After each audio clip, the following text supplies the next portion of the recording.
دیکھو بیماری آئے نا شکوہ مت کرنا، صبر کرنا. فضیلت سنو، حدیث قدسی ہے، اللہ فرماتا ہے جب میں اپنے کسی بندے کو بیماری میں مبتلا کروں اور وہ اس پر صبر کرے، کسی سے شکایت نہ کرے، تو میں اس کے گوشت کو اچھے گوشت سے اور اس کے خون کو اچھے خون سے بدل دیتا ہوں.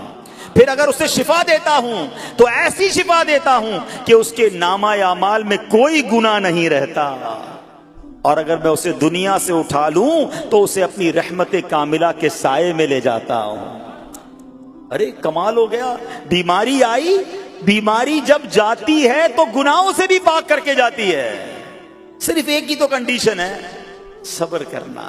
بیماری آئی صبر کرنا، ہاں کسی سے بات نہ کریں، شکوہ نہ کریں، اللہ کی بارگاہ میں عرض کریں مولا تیری مہربانی، ہاتھ میں درد ہے باقی جسم تو سلامت ہے، اے اللہ آنکھ میں درد ہے باقی جسم تو سلامت ہے، اے اللہ گردوں میں پرابلم ہے میرا باقی جسم تو سلامت ہے، یہ بھی تیری مہربانی ہے. اللہ کرے کہ ہم شکر گزار بندے بن جائیں، کیونکہ یہ بیماری تو ہمارے گناہ معاف کروانے آئی تھی. مگر افسوس یہ ہے کہ جو گناہ معاف کروانے والا کام ہمارے ساتھ ہوا اس میں بھی ہم نے اللہ کو ناراض کر دیا اور شکوے شکایات کی. سنو سنو، اس نے اخلاق کے پیکر نبیوں کے تاجور صلی اللہ تعالی علیہ وسلم نے ارشاد فرمایا، ابھی تو صرف بیماری کی بات ہوئی نا، اب آؤ اگر کسی کو کاروبار میں نقصان ہو گیا، کسی کے پیسے کم ہو گئے، کسی کی جان و مال کا کوئی نقصان ہوا، کوئی آگ وغیرہ لگ گئی، سنو اللہ کے حبیب علیہ الصلوۃ والسلام نے فرماتے ہیں کہ اللہ ارشاد فرماتا ہے، پھر حدیث قدسی ہے کہ جب میں اپنے کسی بندے کے بدن یا اس کے مال یا اس کی اولاد کی طرف کوئی سختی بھیجوں، پھر وہ صبر جمیل کے ساتھ اس کا استقبال کرے، تو قیامت کے دن مجھے اس سے حیا آئے گی کہ میں اس کے لیے میزان قائم کروں یا اس کا نامہ اعمال کھولوں. ہائے ہائے ہائے، سمجھتے ہو اس کا مطلب؟ اللہ فرما رہا ہے مجھے حیا آئے گی کہ اپنے بندے سے اب کیا حساب لوں. جب آزمائش بھیجی تھی تو اس نے صبر کیا تھا، اس نے شکوہ نہیں کیا تھا. خدا کی قسم میں آپ سے پوچھتا ہوں، میرا کوئی نقصان ہو جائے اور قیامت کے دن میرا نامہ اعمال نہ کھولا جائے، مجھے اللہ کی بارگاہ میں حساب نہ دینا پڑے، مجھے بتاؤ یہ دنیا کے حساب نقصان کی کیا حیثیت ہے اگر ادھر بخشا جائے. سنو تو صحیح، رب فرما رہا ہے کہ مجھے حیا آتی ہے کہ اس کے لیے میزان قائم کروں یا اس کا نامہ اعمال کھولوں. ارے یہ ساری دنیا کی دولت، یہ ساری دنیا کی آسائش ایک طرف، اگر قیامت کے دن حساب کتاب میں آسانی مل جائے، اللہ بلا حساب جنت میں داخل کر دے، اس سے بڑھ کر کوئی نعمت نہیں. مگر آج افسوس یہ ہوتا ہے کہ اگر کسی پر امتحان آتا ہے وہ اس امتحان میں فیل ہو جاتا ہے. اس حدیث میں ایک لفظ استعمال ہوا صبر جمیل کے ساتھ. اب یہ بھی بڑا مسئلہ ہے کہ لوگوں کو یہی نہیں پتا کہ صبر جمیل ہے کیا. لوگ کہتے تو بہت ہیں اللہ پاک آپ کو صبر جمیل عطا فرمائے، اب اس سے پوچھو بھائی صبر جمیل کی تعریف کیا ہے تو پھر تعریف نہیں پتا ہوتی. یہ کسی جمیل بھائی کا صبر نہیں ہے کہ جس کو صبر جمیل کہا جاتا ہے. صبر جمیل کی تعریف سمجھو. علماء کہتے ہیں کسی مصیبت زدہ اور غیر مصیبت زدہ کو برابر میں دیکھو مگر دونوں میں کوئی فرق نظر رہا ہے. یعنی چہرہ بھی نہ بتائے کہ وہ کسی مشکل میں ہے، اس کی عادتیں بھی نہ بتائیں کہ وہ کسی پرابلم میں ہے، یعنی اس کو دیکھ کر پتہ ہی نہ چلے کہ وہ بڑی مشکل میں ہے. فرمایا یہ ہے صبر جمیل. مگر آج ہمارا حال یہ ہے، ہمارا چہرہ بتا دیتا ہے بھائی خیر تو ہے، بڑی ٹینشن میں ہو، ہاں یار کیا کروں بس موبائل ٹوٹ گیا، ارے بھائی بڑی چہرے پہ بڑی ہوائیاں اڑ رہی ہیں، بس کیا کروں جناب آج 5,000 روپے کھو گئے. 5,000 روپے کھو جائیں، چھوٹا سا نقصان ہو جائے، ہمارا چہرہ بتا دیتا ہے کہ ہمارے ساتھ کوئی معاملہ ہوا ہے. صبر جمیل یہ ہے کہ دیکھ کر کوئی پہچان ہی نہ سکے کہ یہ بندہ کتنی مشکل میں ہے، چاہے اندر کتنی تکلیف میں ہو، دنیا والوں کو نہ بتائے کیونکہ وہ رب کا بندہ ہے، وہ اللہ کی بارگاہ میں فریاد کرے. یہ صبر جمیل ہے اور اللہ اسے ہم سب کو نصیب فرمائے. ہاں یہ بڑی کمال کی بات ہے. ہم کیا کرتے ہیں سارے جہان کو بتاتے ہیں، اچھا پھر آخر میں لوگ کہتے بھی ہیں جب پورے محلے کو بتا دیا نا پھر اس کے بعد کہتے ہیں بس کیا کریں بھائی صبر ہی کر رہے ہیں. اب آپ صبر نہیں کر رہے حضرت، ہاں آپ کا صبر چلا گیا، آپ نے ساری دنیا کو تو بتا دیا. صبر یہ ہے کہ صبر پہلے صدمے پر ہوتا ہے. جیسے ہی آپ کو کوئی صدمہ لگا نا اب آپ جانے رب جانے، نہ بتائیں کسی کو، ٹھیک ہے. وہ الگ بات ہے آپ کسی کو دعا کے لیے کہہ دیں، لیکن بڑا نقصان ہو گیا، بڑی مشکل ہو گئی، بڑی پریشانی ہو گئی، اس سے حل تو کوئی نہیں ہونا. اچھا ہمارا ماجرا ایک اور بھی بڑا عجیب ہے، مشکل ہو جائے تو سب کو بتاتے ہیں، آسانی ہو جائے تو پھر کسی کو نہیں بتاتے. 5,000 کا نقصان سارے محلے کو پتا ہے، 50,000 کا فائدہ ہوا، پھر کسی کو بتایا آپ نے؟ نہیں یار بتاؤں گا تو نظر لگ جائے گی، گھر والوں کو تو بالکل بھی نہیں بتاؤں گا، خرچہ بڑھا دیں گے۔ گھر والوں کو ساری ٹینشن کی خبریں جا کے دے رہے ہوتے ہیں، مارکیٹ میں بڑا نقصان ہو گیا، آج بڑا مندہ ہے، ارے بھائی کاروبار بالکل نہیں ہے، تاکہ گھر والوں کا خرچہ روک سکے۔ اور جیسے ہی کاروبار اچھا ہو گیا، گھر جاتے پھر بھی وہی والا منہ بنا لیتے ہیں، تاکہ ان کو پتہ نہ چلے میں بڑے پیسے کمانے لگا ہوں۔ یہ نہ کیا کریں۔ ہاں، ٹینشن آپ کسی کو بتا کر اپنا صرف ثواب ضائع کرتے ہیں، باقی کچھ نہیں ہوتا۔ کرنا رب نے ہے، اور یہ اگر آزمائش میرے درجے بلند کرنے آئی ہے، اگر یہ آزمائش مجھے اللہ کے قریب کرنے آئی ہے، تو پھر تو اس کا استقبال ہونا چاہیے نا۔ ہاں، ہمارے بزرگان دین تو آزمائشوں کا استقبال کیا کرتے تھے۔ اور سنو، یہاں ہو سکتا ہے کہ میرا کوئی نابینا بھائی بیٹھا ہو، بعض اوقات ایسا بھی ہوتا ہے کہ اچانک کسی کی بینائی چلی جاتی ہے، آنکھیں ٹھیک ہوتی ہیں اور اچانک ایکسیڈنٹ ہوا یا کوئی واقعہ ہوا ہے، بہت بڑی آزمائش۔ اللہ اس آزمائش سے ہمیں محفوظ رکھے۔ مگر دیکھو میرے رب کی شان دیکھو، جب بھی کوئی تکلیف آتی ہے نا، بندہ صبر کرے، اس تکلیف کا اجر تیار ہے، اس کا کمال سے اس کی رحمت تیار ہے، رحمت کی برسات تیار ہے۔ سنو، اللہ فرماتا ہے کہ اے جبرائیل، جب میں اپنی کسی بندے کی بینائی لے لوں تو اس کا اجر یہ ہے کہ میں اسے اپنے دیدار سے مشرف فرماؤں گا۔ ہاں، آنکھیں گئی ہیں، مگر اللہ فرماتا ہے میں اپنا دیدار کرواؤں گا، بس صرف صبر کرنا ہے۔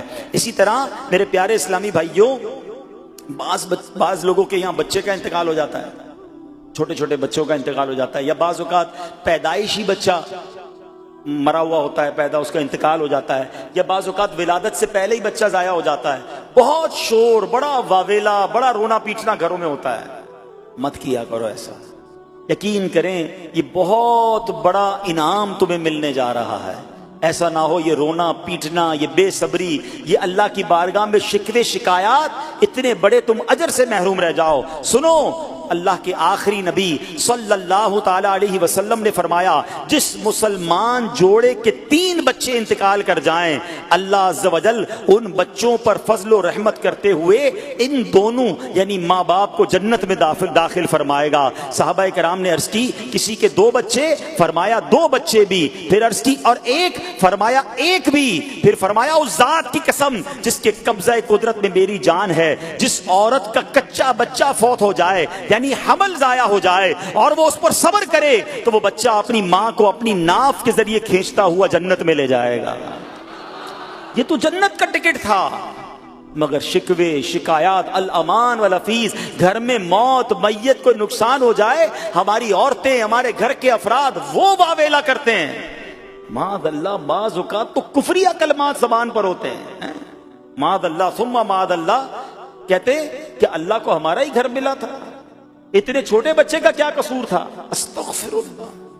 یہ تمہارے جملے، ایک تو گھر میں مصیبت پہلے ہی آئی ہوئی ہے، اور تم اللہ پر اعتراض کر کے معاذ اللہ، اللہ کو ظالم کہہ کے اپنا ایمان بھی ضائع کر بیٹھے، یہ تو اس سے بڑی مصیبت ہو گئی نا۔ تو نہ کریں ایسا، سیکھو۔ آج میں نے آپ کے سامنے حضرت ایوب علیہ السلام کی سیرت اور قرآنی واقعہ بیان کیا کہ سب کچھ چلا گیا، مگر وہ اللہ کی رضا پر راضی تھے، رب نے انہیں صبر کرنے والا بندہ بھی فرمایا اور ساری نعمتیں پہلے سے زیادہ عطا فرما دی۔ ہاں، بالکل نوازا جائے گا، صبر کا دامن اگر نہ چھوڑیں۔ سنو، ہمارے اسلاف کیسے صبر کرتے تھے۔ حضرت سیدنا فتح موصلی رحمت اللہ تعالی علیہ کی زوجہ محترمہ رضی اللہ تعالی عنہا کا پاؤں پھسل گیا اور ان کا ناخن ٹوٹ گیا، وہ مسکرانے لگی۔ اللہ اکبر، کبھی کبھی ہمارا بھی ناخن ٹوٹا ہوگا، بہت تکلیف ہوتی ہے، ناخن ٹوٹے تو جان نکل جاتی ہے، مگر آپ مسکرانے لگی۔ کسی نے پوچھا کہ آپ کو ناخن ٹوٹنے کا درد نہیں ہوا، آپ مسکرا رہی ہیں؟ تو فرماتی ہیں کہ اس درد پر جو ثواب ملے گا نا، مجھے درد پر صبر کروں گی اور جو مجھے اس پر ثواب ملے گا، تو اس ثواب کے تصور نے میرے درد کی تلخی کو دور کر دیا۔ ہائے ہائے ہائے، یہ ہیں اللہ والے۔ ہاں، صبر کرنا کوئی ان سے سیکھے۔ میرے پیارے اسلامی بھائیوں، احادیث میں، روایتوں میں یہ مضمون ملتا ہے کہ اللہ کریم کی بارگاہ میں بندے کا کوئی درجہ رکھا ہوتا ہے، یعنی اللہ کی رضا یہ کہ بندہ اس سٹیج تک پہنچ جائے، اس درجے تک پہنچے، مگر وہ نماز کے ذریعے، روزوں کے ذریعے، عبادتوں کے ذریعے اس درجے تک نہیں پہنچتا، پھر اللہ اس پر آزمائش بھیجتا ہے کہ میرا بندہ صبر کر لے تاکہ صبر کر کے اس درجے کو حاصل کر لے۔ ہائے ہائے، یعنی مجھ پر کوئی آزمائش آئی تھی میرے درجے بڑھانے، مگر ہائے میری بے صبری کہ میں نے وہ درجہ پانے کا موقع ضائع کر دیا، میں نے وہ ثواب پانے کا موقع ضائع کر دیا۔ خدا را یاد رکھنا، اگر کسی آزمائش سے گزر رہے ہو تب بھی، اور اگر آئندہ کوئی آزمائش آئے، صبر کا دامن نہ چھوڑنا، یہ تصور کر لینا کہ یہ میرے گناہ معاف کرنے کا ذریعہ بن رہا ہے، یہ میرے درجے بڑھانے کا ذریعہ بن رہا ہے۔ اور سنو، جب مصیبت آئے تو پڑھنا کیا ہے؟ رسول اللہ صلی اللہ تعالی علیہ وآلہ وسلم نے فرمایا، جو مصیبت کے وقت انا للہ و انا الیہ راجعون کہتا ہے تو اللہ عز و جل اس کی پریشانی دور فرما دیتا ہے اور اس کے کام کا انجام اچھا فرماتا ہے اور اسے ایسا بدل عطا فرماتا ہے جس پر وہ راضی ہو جاتا ہے۔ یہ پڑھ لیں، لیکن شکوہ نہ کریں، دنیا والوں کو بتانے کی حاجت نہیں۔ اچھا، وہ جو میں بات کر رہا تھا کہ تکلیف سب کو بتانی ہے اور راحت کے بارے میں کسی کو کوئی شکر کرتا ہوا نظر نہیں آتا۔ ایک بار ایک شخص کے سر پر جو ہے نا وہ تکلیف ہوئی نا، سر میں درد ہو گیا، اس نے پٹی باندھی اور گھومنے لگا۔ اس زمانے میں حضرت رابعہ بصریہ رضی اللہ رحمت اللہ تعالی علیہ، اللہ کی بہت بڑی ولیاں ہیں، آپ نے اس کو دیکھا کہ کیوں پٹی باندھی ہے؟ وہ کہتا امی حضور، اے اللہ کی نیک بندی، سر میں درد تھا اس لیے پٹی باندھی ہے۔ بات تھوڑی سی باریک ہے، سمجھدار لوگ سمجھیں گے، اس لیے پٹی باندھی ہے کہ سر میں درد تھا۔ اللہ اکبر۔ اس اللہ والی نے پتہ کیا کہا؟ آپ کہتی ہیں کبھی صحت کی پٹی بھی باندھی ہے؟ یہ جملہ ہے بڑا سمجھنے والا ہے، یعنی اللہ نے اتنے دنوں تک صحت میں رکھا تو کسی کو نہیں بتایا، اور تھوڑے دنوں کی تکلیف آئی تو پٹی باندھ کے سب کو بتانے چلا ہے کہ رب نے بیمار کیا ہے۔ ہاں، ہمیں اللہ کریم کی طرف سے آزمائش ہمیشہ تھوڑی آتی ہے۔ اگر اپنی زندگی کا ہم پورا عرصہ کیلکولیٹ کریں نا کہ بھئی 40 سال کا کوئی بندہ ہو گیا ہے تو کتنے دن ہوئے 40 سال میں؟ ٹھیک ہے، ایک بار کبھی بیٹھ کے اکیلے میں حساب کرنا، اتنے ہزار دن میں نے دنیا میں گزارے، کتنے دن بیمار رہا؟ تو شاید چند دن، 100 دن، 50 دن، 200 دن بنیں گے۔ کئی ہزار دنوں میں سے اگر چند دن اللہ نے مجھ پر آزمائش ڈالی تو ہزاروں دن راحت بھی تو ڈالی نا، صحت بھی تو عطا فرمایا۔ اتنے دن جس رب نے چھاؤں میں کھڑا کیا، اگر تھوڑی دیر کے لیے دھوپ آئی ہے تو مجھے شکوہ نہیں کرنے چاہیے۔ یاد رکھنا، ہر رات کے بعد صبح ہے، ہر دھوپ کے بعد چھاؤں ہے۔ اگر تم انتظار کرو گے تو رب ایسی رحمت تم پر نازل کرے گا، اپنے غیب کے خزانوں سے عطا فرمائے گا۔ قرآن میں رب نے وعدہ کیا ہے، وَمَن يَتَوَكَّلْ عَلَى اللَّهِ فَهُوَ حَسْبُهُ، جو اللہ پر بھروسہ کرے اللہ اس کے لیے کافی ہے۔ مگر ہمارا پرابلم یہ ہے کہ جب مشکل آتی ہے ہم یہ ساری باتیں بھول کر بس شکوہ، شکایات اور پریشانی میں چلے جاتے ہیں۔ ارے آپ اس مصیبت کو اللہ کی طرف سے نعمت سمجھ لو، اللہ کی طرف سے یہ سمجھ لو کہ میرے گناہ معاف کروانے، میرے درجات بلند کرنے کے لیے آیا ہے۔ اچھا، اب ایک اور بات، بعض اوقات شیطان ہے نا، وہ کسی کے دماغ میں وسوسہ ڈالتا ہے کہ یار جب میں نمازیں نہیں پڑھتا تھا نا تب تو اتنا پریشان نہیں رہتا تھا، جب سے نمازیں شروع کی، دعوت اسلامی کے اجتماع میں آنے لگا، مدنی قافلوں میں سفر شروع کر دیا، اب تو میں نے کچھ ذمہ داری بھی لینا شروع کر دی ہے۔ ارے میں نے جب سے امامہ پہنا ہے یا داڑھی رکھ لی ہے، میری کوئی اسلامی بہن سن رہی ہے کہ بے پردہ گھومتی تھی تو کوئی اتنا ٹینشن نہیں تھا، اب میں نے جناب پردہ کرنا شروع کیا ہے، قرآن پڑھنا شروع کیا ہے تو ٹینشنیں شروع ہو گئی ہیں۔ اب شیطان بعض لوگوں کے ذہنوں میں یہ وسوسہ ڈالتا ہے کہ میں تو دین کے قریب ہو رہا ہوں، اللہ کے قریب ہو رہا ہوں، اور مجھ پر آزمائشیں کیوں آ رہی ہیں؟ سنو، سبحان اللہ، اللہ کے حبیب علیہ الصلوۃ والسلام کی کیا شان ہے۔ اعلیٰ حضرت ایسے ہی نہیں کہتے کہ میں نثار تیرے کلام پر ملی یوں تو کس کو زبان نہیں، وہ سخن ہے جس میں سخن نہ ہو، وہ بیان ہے جس کا بیان نہیں۔ میرے آقا نے کم و بیش 1450 سال پہلے یہ مسئلہ سالو کر دیا۔ حضرت سیدنا سعد بن ابو وقاص رضی اللہ تعالیٰ عنہ فرماتے ہیں کہ میں نے عرض کی، یا رسول اللہ صلی اللہ تعالیٰ علیہ وسلم، سب سے زیادہ مصیبتیں کن لوگوں پر؟ گلی مقاتی نا، پنجابی بچ کہتے ہیں نا، گالی بات ہی ختم کر دی، حضور یہ بتائیں سب سے زیادہ مصیبتیں کن لوگوں پر آئیں؟ پیارے آقا نے فرمایا انبیاء پر۔ اللہ اکبر، اللہ کے سب سے قریب تو انبیاء ہیں نا، انبیاء پر، پھر ان لوگوں کے بعد جو لوگ بہتر ہیں، پھر ان کے بعد جو بہتر ہیں۔ سنو اب اگلا جملہ، بندے کو اپنی دینداری کے اعتبار سے مصیبت میں مبتلا کیا جاتا ہے۔ اگر وہ دین میں سخت ہوتا ہے اس کی آزمائش بھی سخت ہوتی ہے، اگر وہ دین میں کمزور ہوتا ہے تو اللہ عز و جل اس کی دینداری کے مطابق اسے آزماتا ہے۔ بندہ مصیبت میں مبتلا ہوتا رہتا ہے یہاں تک کہ اس کے دنیا میں ہی اس کے سارے گناہ بخش دیے جاتے ہیں۔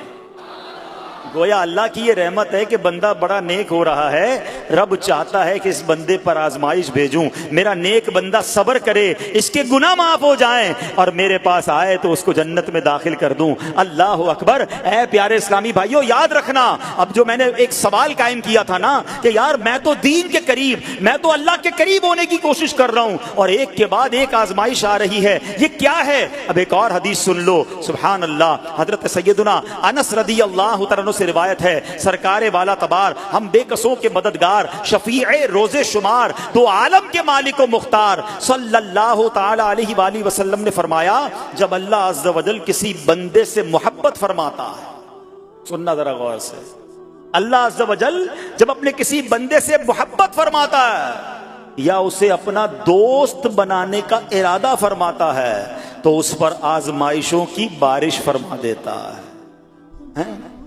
اب سوال ہے نا کہ میں اللہ دوست بھی بنا رہا ہے، اللہ کریم اس پر محبت بھی فرما رہا ہے اور آزمائشیں بھی بھیج رہا ہے۔ دوست پر آزمائشیں کون بھیجتا ہے؟ دوست کو تو راحتیں ڈالی جاتی ہیں۔ ہائے ہائے، اب یہی تو امتحان ہے، یہی تو چیک ہے۔ سنو، نبی پاک فرماتے ہیں تو جب اللہ اس پر آزمائش بھیجتا ہے نا، وہ بندہ اپنے رب کو پکارتا ہے، اے میرے رب عز و جل، تو اللہ فرماتا ہے میرے بندے تو جو کچھ مجھ سے مانگے گا میں تجھے عطا فرماؤں گا، تو جلد ہی تجھے دے دوں گا اور اسے تیری آخرت کے لیے ذخیرہ کر دوں گا۔ سبحان اللہ۔ یعنی اللہ والوں کو آزمایا جاتا ہے، ان کے درجات بلند کیے جاتے ہیں، ان کے گناہ معاف کیے جاتے ہیں۔ تو اے میرے پیارے اسلامی بھائیوں، کبھی بھی یہ ذہن میں خیال مت لانا کہ یار میں دین میں قریب آ رہا ہوں، میری آزمائشیں بڑھ رہی ہیں۔ سمجھ لو امتحان شروع ہو گیا ہے، ٹیسٹ شروع ہو گیا ہے، اب اس ٹیسٹ میں مجھے کامیاب ہونا ہے اور اللہ کے مزید قریب جانا ہے۔ زندگی میں جو گناہ ہو گئے ہیں یہ میرے گناہوں کا انشاءاللہ کفارہ بن جائے گا، میرے درجات کی بلندی کا سبب بن جائے گا۔ اللہ سے عرض کرنا، اے مولا میں تیری رضا پر راضی، میں تیرے فیصلوں پر راضی، اب تک جو دیا تھا تو نے دیا تھا، یہ سب کچھ تیرا ہے، اے رب جب تو واپس لے گا میں اس پر راضی۔ جب یہ ثابت قدمی نصیب ہو گئی، پھر دیکھو غیب کے خزانوں سے کیسا آپ کے دل پر سکینہ اترے گا، پھر کیسا آپ پر رحمتوں کا نزول ہوگا۔ تو اے میرے پیارے اسلامی بھائیوں، مصیبتیں آ چکی اور آنے بھی والی ہیں، پہلے ذہنی طور پر تیار رہنا، مگر صبر کرنا۔ یہ چند دنوں کی، چند گھنٹوں کی، چند لمحوں کی مصیبت ہے، مگر یہ تمہارے درجات کو بلند کر دے گی۔ رب کریم صبر کرنے والوں کو پسند فرماتا ہے۔ مشہور ہے دنیا میں کہ ایوب علیہ السلام کا جو صبر ہے وہ ضرب المثل بن گیا، وہ ایگزامپل بن گیا۔ صبر تو بہت سارے لوگوں نے دنیا میں کیا، مصیبتیں تو بہت سارے اللہ والوں پر آئیں، مگر حضرت ایوب علیہ السلام کو اس قدر کمال کا صبر جو ان کا تھا وہ کیا واقعہ ہے۔ اللہ تعالیٰ نے آپ کو ہر طرح کی نعمت سے نوازا تھا، آپ حسن و صورت والے بھی تھے، یعنی آپ کو اللہ پاک نے بہت خوبصورت بھی بنایا تھا، اور اللہ کریم نے مال بھی بہت دیا، اولاد میں بھی کثرت دی، یعنی ویل آف لائف تھی، خوبصورتی بھی ہے، مال بھی ہے، اولاد بھی ہے۔ اچھا، پھر ظاہر مال تھا تو گھر بھی تھے، جانور بھی تھے۔ اس زمانے میں جو ویلتھ ہوتی تھی، جو پیسہ ہوتا تھا، وہ جانوروں کی صورت میں ہوتا تھا۔ آج کل لوگ گاڑیاں رکھتے ہیں، سونا زیورات رکھتے ہیں، اس زمانے میں جانور ہوتے تھے۔ اب آپ پر امتحان آیا، آزمائش آئی، اور وہ آزمائش کیسے آئی کہ پہلے آپ کا مکان گرا اور خاندان کے جتنے افراد تھے اور آپ کے بیٹے تھے، جتنے بھی آپ کے بیٹے تھے نا، وہ سب اس مکان کے تلے دب کر انتقال کر گئے۔ اللہ اکبر۔ آپ کو آ کر خبر دی جاتی گئی کہ حضور آپ کا مکان گر گیا ہے، آپ کے بچے دب گئے اور دب کر ان کا انتقال ہو گیا ہے۔ آپ فرماتے تھے میرا کیا ہے، جس کا تھا اس نے لے لیا، جب تک اس نے مجھے دے رکھا تھا وہ میرے پاس تھا، جب اس نے چاہا اس نے واپس لے لیا، اسی نے دیا تھا نا۔ تھوڑی دیر بعد خبر آئی کہ آپ کے جتنے جانور تھے، ہزارہا اونٹ تھے، بکریاں تھی، ریوڑ کے ریوڑ تھے، سارے جانور جو ہیں وہ مر گئے۔ کسی نے آ کر کہا کہ اب آپ کی جتنی دولت تھی، جتنے جانور تھے وہ بھی مر گئے۔ سبحان اللہ، اب اللہ کا شکر بجا لاتے، کہتے یا اللہ جو رب کا تھا اس نے واپس لے لیا، اسی کا تھا، جتنی دیر چاہا میرے پاس رہا، واپس لے لیا اس نے۔ میں اپنے رب کی رضا پر راضی، میں اس امتحان پر راضی ہوں۔ اللہ اکبر۔ اب کیا ہوا کہ آپ کی تمام کھیتیاں اور جو باغات تھے، بہت بڑی زمینیں تھیں، بڑے بڑے کھیت تھے، وہ بھی سارے کے سارے برباد ہو گئے۔ کسی نے آ کر بتایا کہ حضور اب تو کھیت بھی گئے، اب باغات بھی گئے۔ آپ نے فرمایا کہ جس کا تھا اس نے لے لیا، میں اس کی رضا پر راضی ہوں۔ جب تک میرے پاس تھا وہ میرے پاس تھا، اب رب نے واپس لینا چاہا تو اس نے لے لیا۔ اب he was empty handed، یعنی اب کچھ بھی نہیں تھا، نہ بچے ہیں، نہ مال ہے، نہ جانور ہے، نہ مکان ہے۔ مگر حضرت ایوب علیہ السلام کی زبان پر پھر بھی شکر ہے، اب بھی شکر ہے، شکوہ نہیں ہے کہ اللہ میں تیری رضا پر راضی ہوں۔ لیکن ابھی امتحان ختم نہ ہوا تھا، اور اس امتحان کے پیچھے بعض مفسرین نے ایک اور قول بھی نقل کیا کہ شیطان نے حضرت ایوب علیہ السلام کو دیکھ کر اللہ کی بارگاہ میں کہا کہ اے مولا، یہ تیرا بندہ اس لیے تیرا شکر گزار ہے کہ تو نے اسے بڑا نوازا ہے، بڑا مال دیا ہے، اولاد دی ہے، گھر دیا ہے۔ اب رب کریم نے حضرت ایوب پر امتحان بھیجا تاکہ پتا چلے کہ میرے نیک بندے امتحان کے بعد بھی صبر کرتے ہیں۔ لیکن جب سب چلا گیا نا تو شیطان نے کہا کہ ابھی جان تو باقی ہے نا، صحت تو باقی ہے۔ اللہ اکبر۔ مزید آزمائش آئی اور یہ ہوا کہ آپ کو بیمار کر دیا گیا، آپ کے جسم پر، مبارک جسم پر بڑے بڑے آبلے پڑ گئے، پھوڑے جس کو کہتے وہ پڑ گئے۔ اس حال میں آپ کے سارے دوست بھی آپ کو چھوڑ کے چلے گئے۔ آج کل ویسے بھی حال ایسا ہی ہے جناب، جب تک پیسہ ہے، شہرت ہے، آپ کے پاس کوئی مال ہے تو آس پاس بہت سارے لوگ ہوتے ہیں، مگر جب یہ سب چیزیں چلی جائیں نا تو بعض اوقات ایسی کنڈیشن میں اپنے اور پرائیوں کی جانچ بھی ہو جاتی ہے کہ اب کون کھڑا ہے۔ دوستی مال کے لیے تھی، دوستی شہرت کے لیے تھی، دوستی منصب کے لیے تھی، یا کسی کی ذات سے واقعی خالص دوستی تھی؟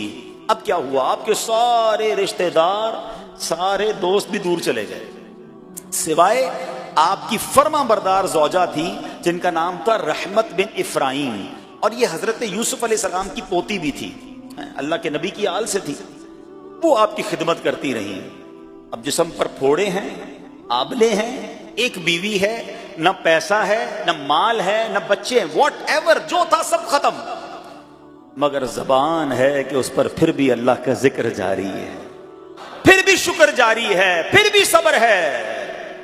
بات کرنا آسان ہے جناب، مشکل آئے اور صبر کرے بندہ، اصل امتحان یہ ہے۔ زباں پر شکوائے رنجو علم لایا نہیں کرتے، زباں پر شکوائے رنجو علم لایا نہیں کرتے، نبی کے نام لیوا غم سے گھبرایا نہیں کرتے۔ ہم میں سے کسی پر ایسی آزمائش نہیں آئی نا، چھوٹی موٹی آزمائشیں تو آتی رہیں گی۔ ایک بات یاد رکھنا، یہ زندگی کی جو گاڑی ہے نا، یہ مسائل کے پہیوں پر ہی چلتی ہے۔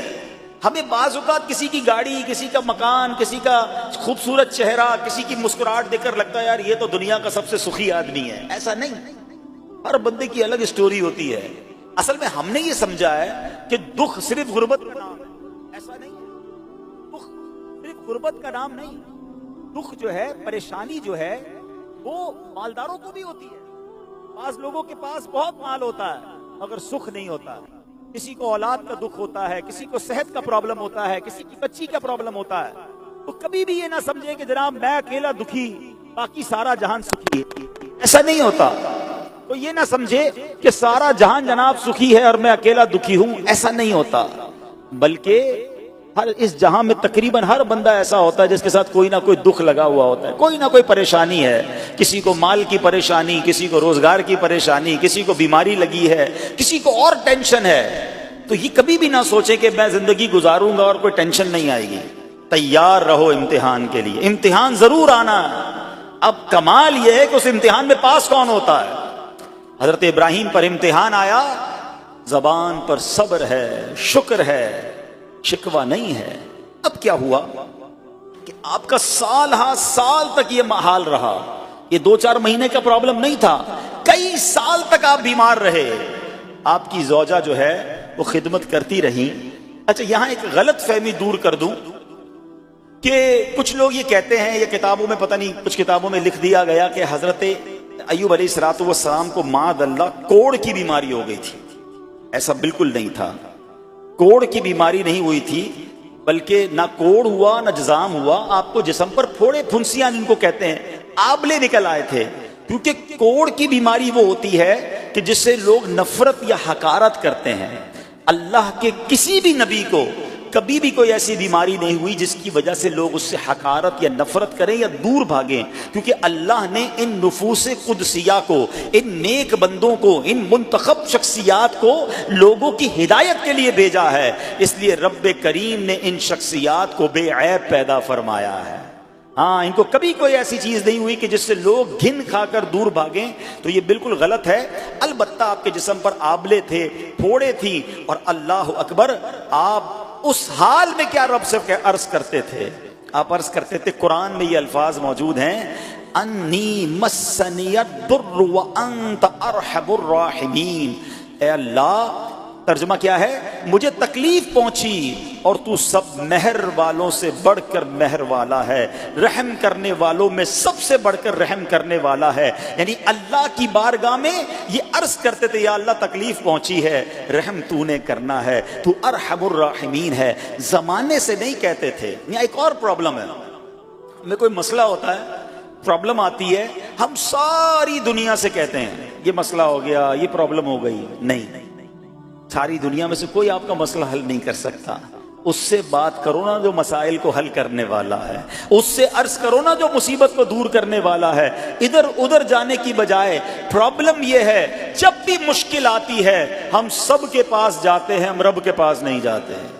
جاؤ اس کے پاس جو حل المشکلات ہے, جو مصیبتوں کو حل کرنے والا ہے, اس کی بارگاہ میں فریاد کرو. وہ شاعر کتنی پیاری بات لکھتے ہیں نا, یہ بہت سارے لوگوں کے لیے درس ہے جو اپنی پرابلمز کے لیے دنیا والوں کے پاس جاتے ہیں. ارے اگر پکارنا ہے تو اللہ کی بارگاہ میں پکارو, التجا کرنی ہے تو اللہ کے حبیب سے عرض کرو نا. شاعر لکھتے ہیں, کسی کا احسان کیوں اٹھائیں, کسی کو حالات کیوں بتائیں, کسی کا احسان کیوں اٹھائیں, کسی کو حالات کیوں بتائیں. تمہیں سے مانگیں گے تم ہی دو گے, تمہارے در سے ہی لو لگی ہے. ہم اللہ کی بارگاہ میں عرض کریں, اللہ کے حبیب کی بارگاہ میں لو لگائیں. دنیا والوں کے پاس کچھ نہیں رکھا, لیکن ہم دنیا والوں کو بتا کر اپنے صبر کا ثواب بھی ضائع کر دیتے ہیں. دیکھو حضرت ایوب علیہ السلام کا صبر, کسی سے نہ کہا, اللہ کی بارگاہ میں عرض کرتے رہے. اب آپ کی آزمائش کا وقت پورا ہوتا ہے, دعا کرتے رہے, التجا کرتے رہے, صبر کرتے رہے. حکم ہوا کہ اپنا پاؤں زمین پر مارو. حضرت ایوب علیہ السلام نے پاؤں زمین پر مارا تو زمین سے ایک چشمہ پھوٹ اٹھا. حکم الہی سے حکم دیا گیا کہ اب اس پانی سے غسل کرو. آپ نے جب اس پانی سے غسل کیا تو آپ کی تمام بیماریاں دور ہو گئی. پھر آپ 40 قدم چلے, دوبارہ زمین پر قدم مارنے کا حکم دیا. قدم مارتے ہی ایک اور خوبصورت لذیذ ٹھنڈے پانی کا چشمہ نمودار ہوا. پانی ٹھنڈا, میٹھا اور لذیذ تھا. اب آپ نے وہ پانی پیا تو آپ کے باطن میں نور ہی نور پیدا ہو گیا, اور آپ کو اعلیٰ درجے کی صحت و نورانیت حاصل ہو گئی. اور سنو, میرا رب تو قادر ہے نا, اللہ تعالیٰ نے آپ کی وہ ساری اولاد جو دب کر کئی سال پہلے مر گئی تھی, انتقال فرما گئے تھے, اللہ نے ان تمام اولاد کو پھر زندہ فرما دیا. اور آپ کی بیوی کو دوبارہ جوانی بخشی، اور اب اس کے بعد بھی آپ کی کثیر اولاد ہوئی۔ سنو سنو، جو جانور چلے گئے تھے نا، اللہ نے مویشی، اسباب، وہ خزانہ اس سے زیادہ آپ کو پھر سے عطا فرما دیا۔ صبر کیا تھا نا، ان اللہ مع الصابرین۔ اچھا، یاد سب کو ہے یہ آیت، بچپن سے یاد ہے، اللہ صابروں کے ساتھ ہے، صبر کرنے والوں کے ساتھ ہے، مگر صبر کرنا نہیں ہے۔ امتحان آنا ہے تو صبر کرنا نہیں ہے، آیت سب کو پتا ہے۔ اچھا، جس کے ساتھ پرابلم ہو جائے نا، اس کو بھی بندہ درس دینے جا رہا ہوتا ہے، بھائی صبر کرنا، اللہ آپ کو صبر دے، لیکن جب اس پر امتحان آتا تو یہ صبر کرتا نہیں ہے۔ دوسروں کو درس دے رہا تھا، آج تیری باری آئی ہے نا، تو صبر کا دامن نہ چھوڑیں۔ میں آپ کو ایک سوال پوچھنا چاہتا ہوں، آج کل ہم بڑے لوگوں سے تعلقات کیوں بنانے کی کوشش کرتے ہیں کہ یار جب کوئی مشکل ٹائم آئے گا نا تو یہ بندہ کام آئے گا، یہ پیسے والا دوست ہے، یہ اس کے تعلقات بہت ہیں، اس کی گورنمنٹ میں بات ہے، اس کی وکیلوں میں بات ہے، 4-5 ایسے دوست ہونے چاہیے۔ یہ ڈاکٹروں کے اندر بڑی اچھی اس کی دوستی ہے، کوئی ڈاکٹر کا بھی کام آئے گا تو یہ بندہ کام آ جائے گا۔ ہم دنیا والوں سے تعلقات اس لیے بناتے ہیں تاکہ یار مصیبت آئے تو یہ بندہ کام آئے، اور نارملی اکثر ایسا ہوتا ہے کہ جس سے امید رکھی ہوتی ہے مصیبت کے وقت غائب ہو جاتا ہے۔ لیکن رب خود قرآن میں فرما رہا ہے، ان اللہ مع الصابرین، صبر کر لو، اللہ کی رحمت تمہارے ساتھ ہو جائے گی۔ اب میں آپ سے سوال کرتا ہوں، دنیا کے تعلقات ہوں یہ ضروری ہے یا یہ فائدہ مند ہے، یا بندہ صبر کر لے تو اللہ کی رحمت ساتھ ہو جائے، سارے غم ویسے ہی دور ہو جائیں گے؟ صبر، اس کو نہیں چھوڑنا ہے۔ تو حضرت ایوب علیہ السلام کی زندگی میں ایک اور واقعہ یہ ہوا کہ جب آپ بیمار تھے، آپ کو پتہ جب بندہ بیمار ہوتا ہے تو بعض اوقات اس کی طبیعت میں کیفیات بھی ہوتی ہیں، تو آپ نے اپنی زوجہ کو پکارا، تو آپ کی زوجہ کچھ دیر میں حاضر ہوئی، تو آپ نے جلال میں آ کر اس کو 100 درے، اپنی زوجہ کو 100 کوڑے مارنے کی قسم کھا لی۔ اب جب صحت آ گئی تو قسم تو آپ نے کھائی ہوئی تھی، تو اب کیا کرتے؟ اس بیوی نے تو خدمت بھی بہت کی تھی، اب اسے کوئی خاص کیفیت تھی، آپ نے قسم اٹھا لی تھی۔ تو سبحان اللہ، ایوب علیہ السلام کو اللہ کریم نے قرآن میں کیا حکم دیا کہ اے ایوب، آپ ایک یعنی 100 جس کو کہتے ہیں تنکے، 100 تنکوں والی جھاڑو لیں اور اس جھاڑو کو ایک مرتبہ اپنی بیوی کو مار دیجئے تو آپ کی قسم جو ہے وہ پوری ہو جائے گی، یعنی قسم کا کفارہ نہیں دینا ہوگا۔ اللہ اکبر، اللہ نے اس نبی علیہ السلام کی فرما بردار بیوی کی جو سزا تھی یا جو معاملہ تھا اس کو کتنا آسان فرما دیا۔ تو رب کریم نے قرآن مجید فرقان حمید میں اس کو کس طرح بیان فرمایا، وَخُذْ بِيَدِكَ ضِغْثًا فَاضْرِب بِّهِ وَلَا تَحْنَثْ، فرمایا کہ اپنے ہاتھ میں ایک جھاڑو لے کر اسے مار دے اور قسم نہ توڑ۔ اِنَّا وَجَدْنَاهُ صَابِرًا، فرمایا ہم نے اسے صابر پایا، نعم العبد، کیا اچھا بندہ، انہو اواب، بے شک وہ بہت رجوع لانے والا ہے۔ ارے آج دنیا کسی کو کہے یہ صبر والا ہے، حضرت ایوب کی شان دیکھو کہ رب فرما رہا ہے قرآن میں، انا وجدناہ صابرا، اور ہم نے ایوب کو صبر کرنے والا پایا، صابر پایا۔ اللہ حضرت ایوب کے صبر کے صدقے ہمیں بھی صابرین میں شامل فرما لے۔ اللہ اکبر، سبحان اللہ۔ اور رب کریم نے جو اواب فرمایا، علماء کہتے ہیں کہ یہ اواب کے لاجواب خطاب کو جو آپ کے سر مبارک پر ایک تاج کی طرح رکھ دیا گیا، کیونکہ اواب کے معنی کیا ہے؟ انہو اواب، بے شک وہ بہت رجوع لانے والا ہے۔ اللہ اکبر، صبر کیا تو رب نے کیسے کیسے القاب جو ہیں وہ قرآن میں عطا فرمائے۔ یہاں ایک اور بات بھی سیکھنے والی ہے کہ حضرت ایوب علیہ السلام کے صبر کا کمال یہ ہے کہ قرآن میں ذکر آ گیا، اب صبح قیامت تک حافظ تلاوت کریں گے، تراویح میں قرآن پڑھا جائے گا، جب بھی قرآن کی تلاوت دنیا کے کونے کونے میں کی جائے گی، قیامت تک حضرت ایوب کے صبر کا ذکر ہوتا رہے گا۔ سبحان اللہ۔ اب حضرت ایوب علیہ السلام کے صبر کی بات ہوئی ہے نا، اللہ نے پتہ ہے آپ کو کتنا مقام عطا فرمایا کہ نبی کریم صلی اللہ تعالی علیہ وآلہ وسلم نے ارشاد فرمایا، حضرت ایوب لوگوں میں سب سے بڑھ کر عالم، صابر اور غصہ پینے والے تھے۔ حضرت ابن مسعود رضی اللہ تعالیٰ عنہ سے مروی ہے کہ حضرت ایوب علیہ السلام قیامت کے دن صبر کرنے والوں کے سردار ہوں گے۔ ہاں، صبر کرنے والوں کے بھی سردار ہوں گے۔ اچھا، بعض اوقات ہوتا کیا ہے، اچانک کوئی پرابلم آ گئی، کہیں آگ لگ گئی ہیں، گاڑی میں نقصان ہو گیا، پیسے چوری ہو گئے، موبائل چوری ہو گیا، کوئی چیز میں نقصان ہو گیا، کاروبار میں نقصان ہو گیا، صحت خراب ہوئی، بندہ کہتا ہے یار یہ میرے ساتھ کیوں ہوا ہے، میں نے ایسا کیا کیا ہے؟ بعض اوقات زبان سے شکوے، شکایت، حالانکہ قرآن مجید فرقان حمید نے تو پہلے ہی ہمیں بتا دیا ہے ہمارا پرابلم پتہ ہی کیا ہے۔ ہم بہت ساری باتیں جانتے ہیں دنیا کی، قرآن و حدیث پڑھتے نہیں ہیں تو مینٹلی پریپیئرڈ نہیں رہتے۔ آپ کو پہلے ہی پتا ہو کہ یار گرمیاں آنے والی ہیں تو اچانک گرمیاں آئیں گی تو پریشان نہیں ہوں گے نا۔ آپ کو پتا تھا جون جولائی میں گرمی ہوتی ہے بھائی، سردیاں نہیں ہوتی، آپ پنکھا بھی تیار رکھتے ہیں، ٹھنڈا پانی کا انتظام بھی رکھتے ہیں، گرمی کے وقت باہر کم نکلتے ہیں، اور سردیاں آتی ہیں آپ کو پہلے ہی پتا ہوتا ہے، رضائی تیار کر لیتے ہیں، سویٹر نکال لیتے ہیں۔ ایسا نہیں ہوتا کہ صبح اٹھتے تو 40 ڈگری ہوتا ہے، دوسرے دن اٹھتے تو 5 ڈگری ہوتا ہے، بندہ کہ یار آج ٹھنڈ کیوں ہو گئی، کل گرمی کیوں ہو گئی۔ مینٹلی پریپیئرڈ جب بندہ ہوتا ہے تو وہ تیار ہوتا ہے۔ اگر جو قرآن پڑھنے والا ہے، حدیث پڑھنے والا ہے، اس کو تو پہلے ہی مینٹلی پریپیئرڈ ہونا ہے۔ کیوں؟ قرآن کا وعدہ ہے نا، قرآن کا اعلان سنو۔ اللہ کریم قرآن مجید میں کیا ارشاد فرماتا ہے؟ ترجمہ کنز الایمان، اور ضرور ہم تمہیں آزمائیں گے۔ کیا فرمایا؟ ضرور آزمائیں گے، تیار رہو، دیر از ایگزامینیشن۔ اچھا آزمائش کن کی چیزوں کی ہوگی؟ سبحان اللہ، قرآن نے لسٹ بھی دے دی ہے کہ آزمائش کیا ہوگی۔ فرمایا کچھ ڈر سے، اچانک خوف آ جاتا ہے نا، کوئی دشمن آ جاتا ہے، کوئی دھمکی دے رہا ہوتا ہے، اچانک حالات خراب ہو جاتے ہیں، دل میں خوف بیٹھ جاتا ہے۔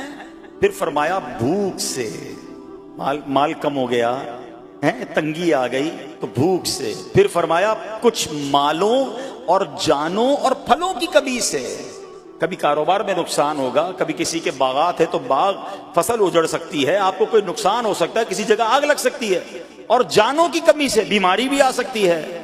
مگر آگے کیا فرمایا؟ وَبَشِّرِ الصَّابِرِينَ، اور خوشخبری سنا ان صبر والوں کے لیے، خوشخبری سنا ان صبر والوں کو۔ اور جب سبحان اللہ یہ ایگزام آتا ہے نا، جو اس ایگزام سے نکل جاتا ہے تو رب نے فرمایا خوشخبری ہے۔ اللہ اکبر، ہم نے زندگی میں دیکھا ہے جس نے مصیبت پر صبر کیا، اللہ کی رضا پر راضی رہا، اللہ نے مشکل سے بھی نکالا اور پہلے سے اسے زیادہ عطا فرما دیا۔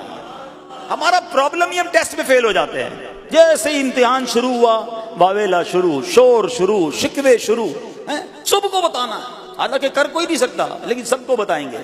نہ کرو ایسا، میں جانوں میرا رب جانے، مجھے کیوں کسی کو بتانا ہے؟ ہاں وہ کریم ہے، وہ دیکھ رہا ہے کہ میرا بندہ صبر کر رہا ہے۔ سنو سنو، جب یہ تکلیف آتی ہے نا تو اس کا پھر اجر کتنا ملتا ہے۔ شہنشاہ نبوت، مخزن جود و سخاوت صلی اللہ تعالی علیہ وسلم نے ارشاد فرمایا، جو دنیا میں ہی اپنی ہر خواہش کی تکمیل کر لے تو یہ چیز آخرت میں اس کے اور اس کی خواہش کے درمیان آڑ اور پردہ بن جائے گی۔ اور جو مالداروں کی زینت کی طرف اپنی نگاہیں دراز کرے تو وہ آسمان والوں کے سامنے بے عزت ہو جاتا ہے۔ اور جو شدید بھوک پر صبر کرے، اللہ عز و جل اس کو جنت الفردوس میں جہاں چاہے گا ٹھکانہ عطا فرمائے گا۔ ہاں، ہر چیز پوری ہو جائے، جو چاہیے وہ مل جائے، یہ نہیں ہونا چاہیے۔ کچھ نہ کچھ آزمائشیں آئیں گی، اور اگر سب ادھر مل گیا تو ادھر پھر کیا ملے گا؟ ہم اللہ سے یہ دعا کرتے ہیں کہ ادھر بھی عطا فرمائے، ادھر بھی محروم نہ کرے۔ ہاں، ہمیں ڈرتے بھی رہنا چاہیے کہ یار میں جو مانگتا ہوں ادھر مل جاتا ہے، کہیں وہاں محروم نہ رہ جاؤں۔ تو آزمائش آئے تو اسے بھی اللہ کی رضا کی طرح صبر کرنا چاہیے، اللہ کی رضا کے طور پہ زندگی گزارنی چاہیے۔ ایک بار نبی پاک علیہ الصلوۃ والسلام انصار کے پاس تشریف لے گئے تو فرمایا کیا تم مومن ہو؟ بڑا کمال کا سوال جواب ہے، ذرا غور کیجئے گا۔ ہمارے پاس بھی کوئی آ کر کہے کہ کیا تم مومن ہو تو ہم کیا جواب دیں گے؟ صحابہ خاموش رہے۔ سیدنا فاروق اعظم نے کہا حضور ہاں ہم مومن ہیں۔ شاید ہمارا بھی جواب یہی ہوگا، ہم مومن ہیں۔ مگر اگلا سوال سنو نبی پاک علیہ الصلوۃ والسلام کا۔ فرمایا کہ اگر تم مومن ہو تو تمہارے ایمان کی علامت کیا ہے؟ ہاں، اب ہم سے کوئی یہ سوال کرے تو ہم جواب کیسے دیں گے؟ بھائی تم کہہ رہے ہو مومن ہیں، واٹ از دا سمٹمز؟ کوئی نشانی، کوئی علامت تو بتاؤ نا۔ اب یہ سوال کرنے والے کون ہیں؟ پیارے آقا صلی اللہ تعالی علیہ وآلہ وسلم۔ صحابہ سامنے بیٹھے ہیں، ارشاد فرمایا مومن ہو تو علامت کیا ہے؟ کیا شاندار جواب دیا کہ صحابہ کرام نے کہ ہم جب فراخی کی حالت ہوتی ہے نا، آسانی ہوتی ہے تو ہم شکر ادا کرتے ہیں، جب آزمائش آتا ہے، کوئی پرابلم آتی ہے، ہم صبر کرتے ہیں اور اللہ کے فیصلے پر راضی رہتے ہیں۔ نبی اکرم علیہ الصلوۃ والسلام نے جواب میں کیا فرمایا؟ رب کعبہ کی قسم تم مومن ہو۔ تو پتہ یہ چلا کہ مومن ہونے کی نشانی یہ ہے کہ جب اچھے دن آئیں تو شکر کرے، اور مشکل کے دن آئیں تو اللہ کی رضا پر، اللہ کے فیصلوں پر راضی رہے، صبر کرے۔ اب آؤ سوال کرتے ہیں، اچھے دن آتے تو ہم کیا کرتے ہیں؟ ارے بھائی میں تو انتظار میں تھا، تھوڑے پیسے آئیں تو فلاں عیاشی کروں، فلاں گناہ کروں، تھوڑے پیسے تھے تو وہ کام ہی نہیں کر پا رہا تھا، اب تو موقع میں لگا ہے، اب تو دن آئے ہیں۔ معاذ اللہ، جس کو اللہ نعمتیں دیتا ہے، فراخی دیتا ہے، تو وہ اللہ کی نافرمانی میں لگ جاتا ہے، اور جب اس کو کوئی آزمائش بھیجتا ہے تو وہ ناشکری کہہ کر، بلکہ بعض اوقات تو کفریہ کلمات منہ سے نکال کر ایمان سے بھی ہاتھ دھو بیٹھتا ہے۔ ایسا نہیں ہونا چاہیے۔ عقل مند وہ ہے، یاد رکھنا کہ رب جتنی عطائیں بڑھائے ہم اتنے سجدے بڑھائیں، ہم اتنے صدقے بڑھائیں۔ دیکھو نا دنیا میں کیا ہوتا ہے، آپ کو کوئی تحفہ دے آپ کیا کہتے ہیں؟ شکریہ، جزاک اللہ۔ دوبارہ تحفہ دے آپ کہتے ہیں بہت مہربانی۔ تیسری بار دے بندہ کہ یار یہ تو مجھ پر کتنا مہربان ہے۔ اتنی مہربانیاں، ناراض نہیں ہونا چاہیے۔ جو تمہیں دنیا میں 2-4 تحفے دے دے تم اسے ناراض نہیں کرنا چاہتے۔ جب سے میں پیدا ہوا، جب سے وہ نواز رہا ہے، وہ ناراض نہ ہو جائے اس کا کوئی خیال نہیں، وہ دیے جا رہا ہے۔ ہم تو دیکھتے ہیں نا، بندہ غریب ہوتا ہے، تھوڑے گناہ، جیسے جیسے امیر ہوتا گیا اس کے پر پرزے نکلنا شروع ہو جاتے ہیں، مسجد سے دور، نمازوں سے دور، معاذ اللہ حرام کاموں میں پڑ جاتا ہے۔ ارے اللہ کے بندے، تجھے رب نواز رہا ہے، تیرے تو سجدے بڑھنے چاہیے تھے۔ لیکن ہوتا کیا ہے، وہ عطائیں بڑھاتا ہے، لوگ خطائیں بڑھاتے ہیں۔ نہ کرو ایسا۔